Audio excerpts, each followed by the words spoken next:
confused. All of a sudden anajipata hapo, anaanza tena kulia, anaanza kulia. Yesu asifiwe.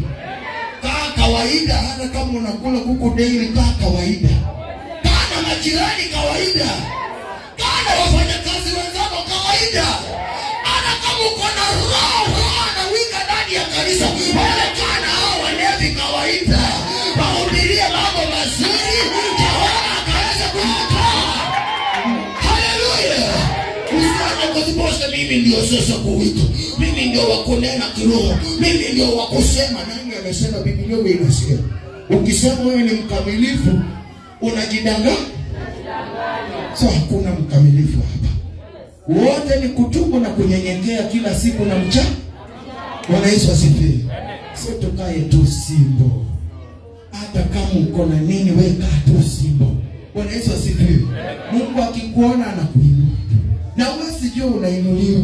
Bwana Yesu asifiwe. Wenye uko nao hawatajua, lakini ukianza kujionyesha unataka hawa wakuone wewe ndio uko juu. Wewe. Bwana Yesu asifiwe. Nilikuwa nakaribisha watoto. Tupe hiyo mambo reverse haraka. Wapigeni makofi wa kikundi. Pigeni watoto wetu makofi. Wapige makofi wa kikundi. Wenye mambo reverse.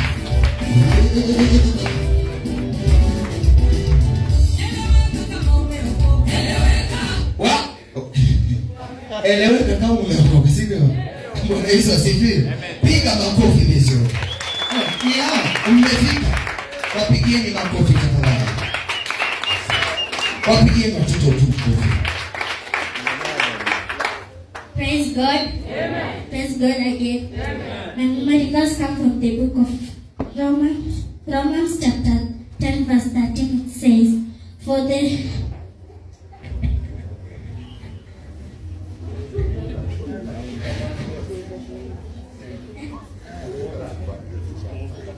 Luke chapter 6 verse 28, and it says, bless those who curse you, pray for those who abuse you.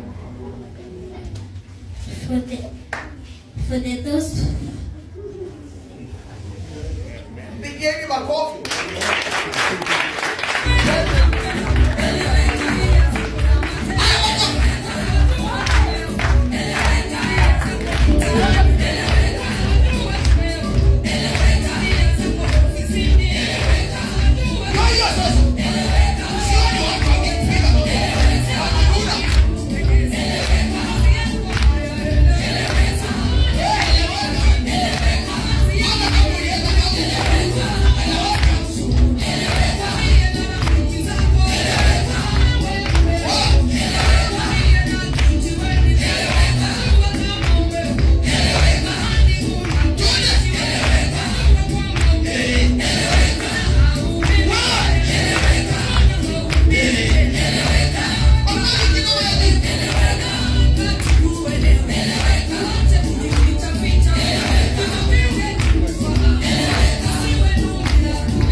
basi umsalimie kidogo atayasikia raha. Unajua asikia raha kama hujamsalimia. Msalimie kidogo asikie. Iendelee kidogo. Wewe bisho wanataka hiyo wimbo kidogo. Wapatie kidogo. Mimi si tuweke masaa mengine. Sasa tutaweka masaa mengine kidogo. Bwana Yesu asifiwe. Bisho hiyo wimbo tutawawekea. Na tukaribisha wageni tafadhali wasikie kuimba. Bwana Yesu asifiwe. Tunaenda kwa utaratibu. Tumalize ibada ya kwanza, tuingie kwa ibada ya deliverance. Bwana Yesu asifiwe. And I think the Holy Spirit is already guiding us. Everything is okay. Praise Jesus.